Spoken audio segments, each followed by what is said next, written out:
Greeting to all our viewers और आप सभी का स्वागत है हमारे अपने पॉडकास्ट हमारा देश। हाई स्टैंड्स फॉर हमारा देश। और सबसे पहले आपका इंट्रोडक्शन कराते हैं बिगड़े तनुमान साहब से। थैंक यू जी मनीष जी। तो सर जैसा कि आज फिर हम आए हैं और एक मुद्दा मेरे पास होगा दिमाग में जो मैं आपके पास लेके आया हूँ। बिल्कुल। तो सर आज जो मैं चीज आपके सामने लेके आया हूँ, जो सब्जेक्ट है वो है education system. Very important topic sir, really sir, very important because हमारे पूरे बच्चों का भविष्य और देश का भविष्य जो है इसके ऊपर निर्भर करता है। सर बढ़ते हुए आगे आपसे पूछूंगा कि पहले तो जैसे हम देखते थे बड़ा सिंपलीफाइड तरीका था पढ़ाने का। जैसे हम देखते हैं पहले एक किताबें हुआ करती थी कि गाय खाना खाएगी, इतना सिंपल प्रोसीजर। और आज सब्जेक्ट्स इतने कॉम्प्लिकेटेड होते जा रहे हैं, आज बच्चों पे लोड इतना है। तो सर आप थोड़ा सा इस पे लोगों को जरा ज्ञान दीजिए अपना। ऐसा है मनीष जी। जी सर। मोटी मोटी बात यह है, देखिए जब थोड़ी आबादी बढ़ी जी, ठीक है, नहीं तो आबादी इतनी बढ़ गई कि अब इतना ज्यादा कंपटीशन हो गया कि सिलेबस बढ़ता ही चला गया है। जी। एक मतलब छटनी करने का तरीका या छानने का तरीका जो है ना, वो क्या करो, make things tougher tougher tougher tougher, competition बढ़ाते जाओ। इतना ज्यादा जो है आप उसमें सिलेबस बढ़ा दो कि एक आम बच्चे सैचुरेशन हो जाए अपने आप, है ना जी, सेग्रीगेशन हो जाए। जी बिल्कुल सर, बिल्कुल सर, राइट वर्ड है सर ये, कि अलग से उसमें सेग्रीगेशन हो जाए। जी। और आप देखते हो मतलब डिलीशन बहुत कम हो रहा है, एडिशन।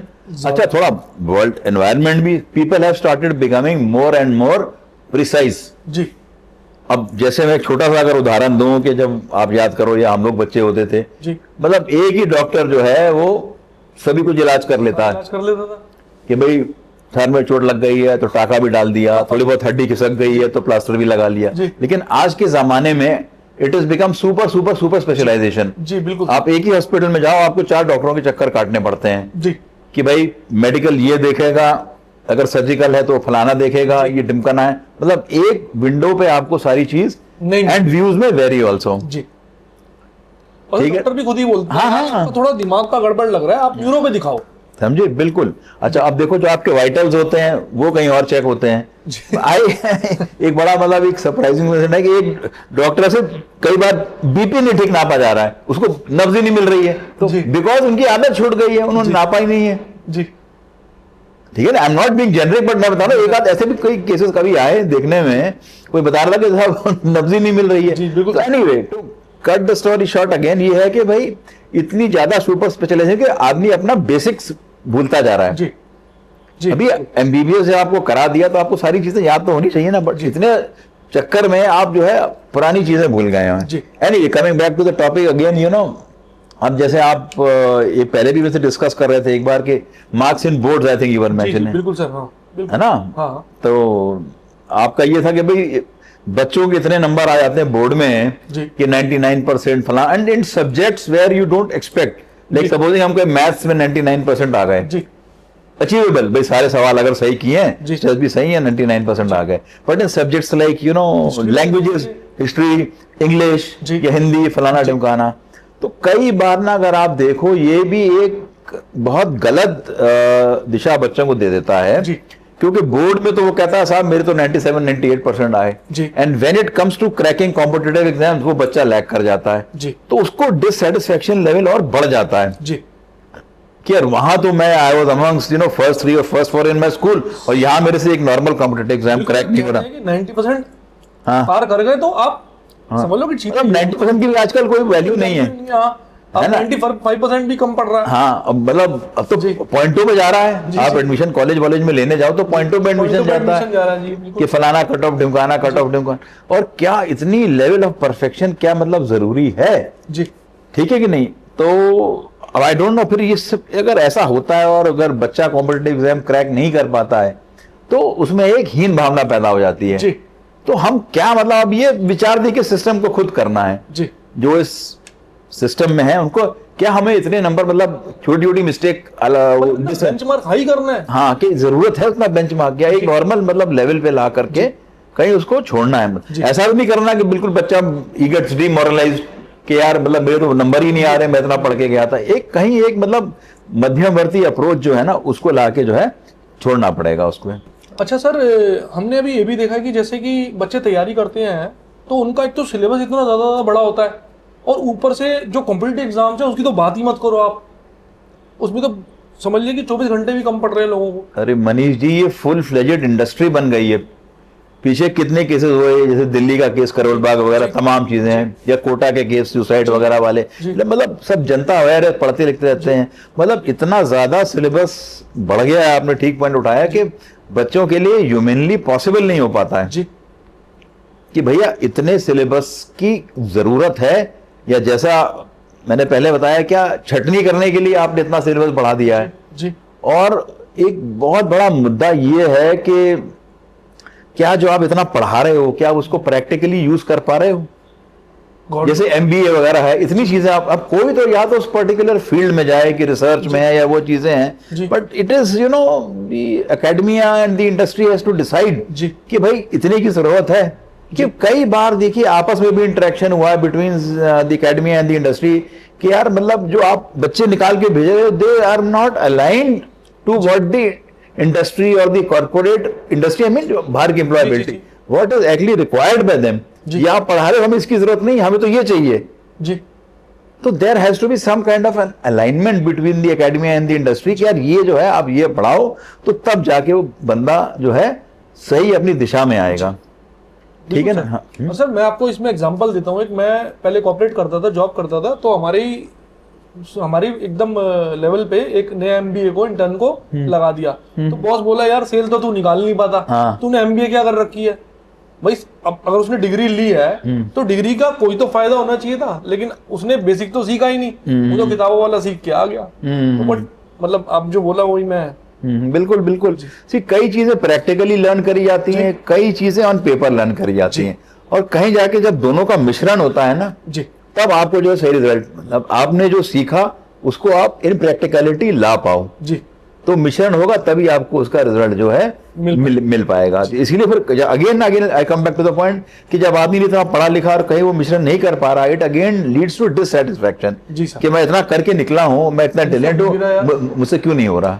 चलिए सर, ये बात तो रही एजुकेशन की, और मैं आपको एक सवाल आपसे पूछूंगा कि जैसे सिविल सर्विसेज होती है सर, इसमें तो बंदे एक बार अटेम्प्ट नहीं होता, फिर दोबारा अटेम्प्ट नहीं होता, फिर it is one of the most toughest exams. इतना टफ एग्जाम होता है सर। एक तो आईटीज का ये, और ये it is one of the toughest exams. उसमें खाली किताब से काम नहीं चलता, वो सवाल ऐसे ऐसे पूछते हैं, मैंने देखा इनके कई वीडियोस में कि वो सवाल में बंदा घुमचक्कर बन जाए।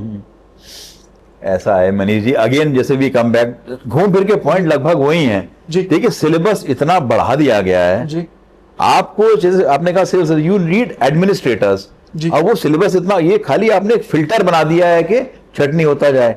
बट क्या मतलब ये क्वेश्चन हमेशा अराइज हुआ है कि somebody who's good at cramming मतलब रटना, मतलब रटना है, क्या मतलब will he be a good administrator और will he be able to good, ये क्वेश्चन मार्क एग्जिस्ट करता है जी। जरूरी नहीं है बहुत इंटेलिजेंट हो। मैं आपको एक एग्जांपल यहां देना चाहता हूं, जरूरी ये भी नहीं है कि वो टीचर जो फर्स्ट क्लास फर्स्ट था वही अच्छा पढ़ाएगा। कई बार आप देखो जो थर्ड क्लास वाला भी अच्छा पढ़ा देता है। बिल्कुल सर, इसलिए अच्छा पढ़ा देता है क्योंकि उसको अपने टाइम में वो तकलीफ हुई थी, यार मुझे ये समझ नहीं आ रहा था, मैंने ऐसे समझा था उसको। He knows the pain which one has to go through to learn। Sir कहते हैं कईयों के तरीके होते हैं, याद किए हुए। हाँ, याद किए हुए जी, ठीक है नहीं जी, तो वो उस तरीके से बता देते हैं कि लोग समझ जाते हैं। तो ये क्वेश्चन मार्क जो हमेशा रहा है कि भाई कि मतलब आपको एक अच्छे एडमिनिस्ट्रेटर चाहिए, और वो स्किल लेवल कहाँ चेक हो रहा है, वो एग्जाम में कहीं चेक हो रहा है नहीं हो रहा। अब ये तो मतलब सोचना है जो लोग करते हैं जो इस चीज को, हम तो एक मतलब जेनरिक बात कर रहे हैं कि भाई आपको अच्छे एडमिनिस्ट्रेटर निकालने हैं तो क्या क्या आपको चेक्स एंड बैलेंसेस इस सिस्टम में इंपोज करने हैं। बट सर नाउडेज तो इंजीनियर्स, डॉक्टर्स और भी बड़े बड़े अच्छे पढ़े हुए लोग ये सिविल सर्विसेज अटेम्प्ट कर रहे हैं। नाउडेज नहीं, पहले से भी दे रहे हैं। तो सर वो भी तो किसी ना किसी का, सपोज करो जो बच्चे तैयारी कर रहे सिविल सर्विस के पर्टिकुलरली, उनका भी तो ये भी स्लॉट जो है वो ग्रैब कर रहे हैं। नहीं, उनका स्लॉट प्लस जो प्रोफेशन उन्होंने ओरिजिनली चुनी थी, हाँ, वो भी तो खाली होगी। सपोज एग्जांपल, मतलब अब किसी ने डॉक्टरी करी है जी, अब उसको डॉक्टरी प्रैक्टिस नहीं करनी है, उसको सिविल सर्विसेज देना है जी जी, and they have an edge because वो उस फील्ड में ऑलरेडी उन्होंने महारत हासिल कर ली है, और जब वो अपना वो वाला एग्जाम देते हैं तो उनका एज होता है। Naturally they are intelligent, doctor बने कोई मजाक तो है नहीं, है ना, तो वो अपना यहाँ पे खींच ले जाते हैं, या इंजीनियर बने सिविल सर्विसेज में। अब जिस बंदे को बेचारे को इंजीनियरिंग प्रैक्टिस करनी थी उसकी सीट तो गई जी। आपने वहां इंजीनियरिंग कर ली और यहाँ आपने प्रैक्टिस नहीं करी, तो ये एक लकूना है। या तो फिर कुछ ऐसा हो कि भाई इन सर्विसेज में कुछ सीटें डेजिग्नेट हो गई, इन सीट्स में हमें इंजीनियर ही चाहिए, इन सीट में हमें डॉक्टर ही चाहिए, इन सीट्स में हमें MBA फाइनेंस, कुछ एक इस तरीके का कुछ मुझे हुआ था पीछे कि we will take people in the administration from field, बीच में अब मुझे इतना ध्यान नहीं आ रहा है, लेकिन तो वो थोड़ा एक स्टेप था, बट उसके ऊपर भी फिर कुछ आई थिंक कुछ ज्यादा इम्प्लीमेंट नहीं हो पाया बिकॉज। तो ये सारे मुद्दे हैं मनीष जी, रहेंगे, and I am sure over the years people will think and try and sort them out, sir एक चीज और मैंने इसमें नोट की है, देखी गई है काफी बार कि जैसे पहले तो कॉलेज में ही एडमिशंस जो होता था, प्रक्रिया जो थी कॉलेज ही चलाता था।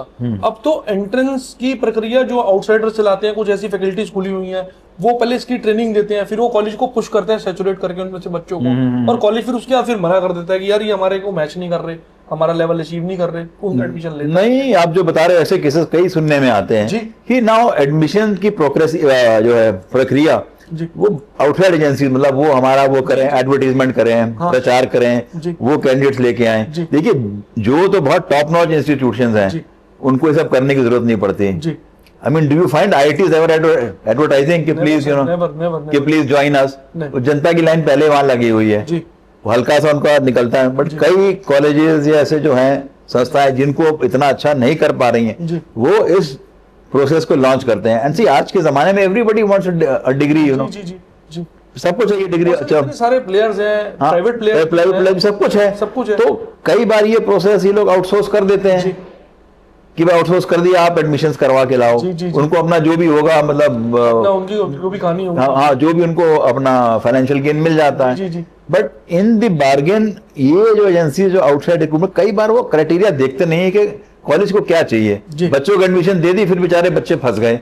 जब कॉलेज कहता है ये तो ये क्राइटेरिया इस कोर्स के लिए ये क्राइटेरिया था, ये तो क्राइटेरिया मैच ही नहीं हो रहा है, या इतनी मिनिमम परसेंटेज चाहिए थी, ये बच्चा कैसे आ गया, वो बच्चे फिर बेचारे एंड में सफर करते हैं। जी सर। तो सबसे मेरा निवेदन यही है कि जब आप ये प्रोसेस जो भी आप कर रहे हो फॉलो करो, लेकिन मतलब इतना एक स्ट्रिक्ट वो लगाओ कि भाई सही चेक्स एंड बैलेंसेस रहें कि बच्चे को मिडवे के सफर ना। इमेजिन 6-8 महीने हो गए कोर्स चले हुए, और जब एग्जाम का टाइम पास आ रहा होगा, भाई ये तो एडमिशन एडमिशन हो गया, हाँ एडमिशन हो गया, लेकिन अब आप एग्जाम देने के लिए क्राइटेरिया मीट नहीं कर रहे हो, मतलब इस कोर्स में आप आए कैसे? तो that's very sad in fact, तो बच्चों का मतलब फिर भविष्य बेचारों को डोल जाता है इस चक्कर में, ना। सर आगे बढ़ते हुए मैं एक पॉइंट पे और आऊंगा कि जो अप्रेंटिस और इंटर्नशिप वाले जो लोग मतलब फर्म्स कराती हैं, तो वो क्या करती हैं सर, वो बच्चों को तो ऑन द जॉब ट्रेनिंग उनको भाई एक्सपीरियंस कराना ना कि भाई ऑन द जॉब उनको कैसे काम, लेकिन ये क्या होता है सर, मैंने देखा सर ये ऑफिसों में अपने काम कराने लग जाते हैं, क्लरिकल जॉब्स कराने लग जाते हैं। ये एक बड़ा इंपॉर्टेंट पॉइंट है मनीष जी। इंटर्नशिप करने के बाद भी वो एक्सपीरियंस गेन नहीं करेगा ना जो उसको चाहिए था। बिल्कुल बिल्कुल बिल्कुल, जिस पर्पज से उसने वो अप्रेंटिसशिप या इंटर्नशिप ज्वाइन की है, you are suppose to train him for that particular job. जी मानिए कोई मशीनिस्ट है, अब आपने वो अप्रेंटिसशिप करने आया है, आपने उसको मशीनिंग का काम सिखाना है जी। अब आप उसको लगा दो यार कि तू रजिस्टर में एंट्री कर दे, जब टी ब्रेक होगा तो सबको चाय पिलाएगा, तू सबकी हाजिरी लगाएगा, मशीन पे जाएगा तो फेल हो जाएगा। तो ये एक बड़ा सिस्टम में कहीं ड्रॉबैक है। जो भी लोग ये करवा रहे हैं, ये तो सबसे अगेन मेरा निवेदन है कि प्लीज ध्यान रखें। ठीक है, थोड़ा बहुत आपने काम ये जो है इनको एक ऑफिस एनवायरनमेंट बता भी दिया, but the basic purpose of the job for which he has joined you, ठीक है नहीं, यू मस्ट ट्रेन हिम। जैसे even in the defence forces भी से ना अंडर स्टडी, अंडर स्टडी का मतलब क्या है, you are training him for that particular appointment. बिल्कुल सर, ये अंडर स्टडी मतलब आप उसको सिखा रहे हैं कि ये काम करना है, कल को वो पोजीशन ऑक्यूपाई करने को वो तैयार रहे। जी ठीक है ना। एक बहुत और हमारे यहाँ एक बहुत अच्छी और कहावत है, मतलब जो जिस रैंक पे भी है, he should always be trained for the next higher rank. बिल्कुल सर। अगर कप्तान साहब है तो आप उसकी ट्रेनिंग, अपना ड्यूटी तो कर रहा है कप्तान साहब की, लेकिन please keep on training him to uphold the responsibilities of a major. जी एग्जाम्पल मैंने एक बड़ा साधारण सा एग्जाम्पल दिया है, तो ये एक बहुत अच्छा। प्लीज इसके साथ एक दूसरा और मुद्दा मनीष जी इंपॉर्टेंट ये है कि 90% of this people they are not paid at times, और फिर भी बेचारे काम कर रहे हैं आपका, और आप उनको सही चीज नहीं सिखा रहे हो। अच्छा, इसमें तो उनके पैसे ही बच रहे हैं। हाँ, उनको तो सस्ता एम्प्लॉय मिला हुआ है। उनको एम्प्लॉय मिला हुआ है, बट चलिए will discard that point of view, ठीक है नहीं, बट तो तभी तो आपको ट्रेंड बंदे बाहर मिलेंगे। तो ये एक अगेन कॉज ऑफ डिससेटिस्फैक्शन, जब बंदा निकल के ऑन पेपर तो उसने कर लिया अपनी अप्रेंटिसशिप या ट्रेनिंग या जो भी इंटर्नशिप जो भी करनी है, लेकिन he is not fully qualified for that job when he enters the industry. Industry कहती है यार आप तो सब कुछ करके आए हो, कागज तो आपके पूरे हैं, लेकिन आप तैयार नहीं हो उसके लिए, आपको पूरी चीज आती नहीं है जी। तो एक बड़ा ये मिसमैच है सिस्टम में, इसको भी कहीं जो है एड्रेस करना बहुत बहुत जरूरी है। जी सर। अच्छा सर, एक मुद्दा मेरे दिमाग में आया तो मैंने पूछा कि कई जो कैंपसेस हैं वो कुछ कोर्सेज जो होते हैं जो उनको अलाउड होते हैं, ये उसके अलावा भी कई कोर्सेज मिक्स एंड मैच कर लेते हैं, तो उस केस में ये मनीष जी ऐसा होता है कि मानिए बड़े रेयर ऐसे केसेस होते हैं, मतलब कभी, लेकिन कई बार ऐसा होता है कि मानिए कोई सेम इंस्टीट्यूशन है, उनकी अलग अलग कैंपसेस हैं जो आप मेंशन करें, बच्चे ले लेते हैं, मतलब होता है ऐसा, मतलब वो बच्चे बेसिकली जिस कैंपस में कोर्स ऑथराइज्ड है उसी में होता है जी, बट कई बार यहाँ ऑनलाइन क्लासेस वगैरह लगा करके चला करके ना इस तरीके से कर लेते हैं। तो अब ये थोड़े बहुत लकूने हैं सिस्टम के, लाइक ना विद टाइमलाइंस ये चीजें सॉर्ट आउट होती रहेंगी, और थोड़ा मतलब ये है कि बच्चों को एक्सपोजर भी मिल जाता है, या एक पर्टिकुलर कोर्स उस जगह भी मिल गया तो भागना नहीं पड़ता इस तरीके से। तो सर आज आपसे बड़ी सारी बातें की हमने एजुकेशन सिस्टम के बारे में, और काफी चीजें मुझे पता लगी, और जैसे कि दर्शक भी सभी सबके साथ ये नॉर्मल बिल्कुल आस पड़ोसी रिश्तेदार everybody faces this problem. I think सबको समझ भी आया है, और we thank you for the हमारा कोई भी हमारा टॉपिक मनीष जी होता है, हमारा मुद्दा यही होता है, we are selves have to improve our own system, कोई बाहर से ठीक करने नहीं आएगा, ठीक है ना। हमें किसी अपने पर्सनल या सेल्फिश इंटरेस्ट के लिए किसी का नुकसान नहीं करना है, एक अच्छे इंसान बनिए, ये देश अच्छा बने, हम तरक्की करें, और मानवता जो है हमेशा जागृत रहे, यही हमारा मुद्दा होता है। Sir, we thank you for the inputs you give. Thank you Manish ji. साथ क्या बाय बाय करें? बिल्कुल बाय बाय, एंड जय हिंद एंड जय Bharat to all our viewers.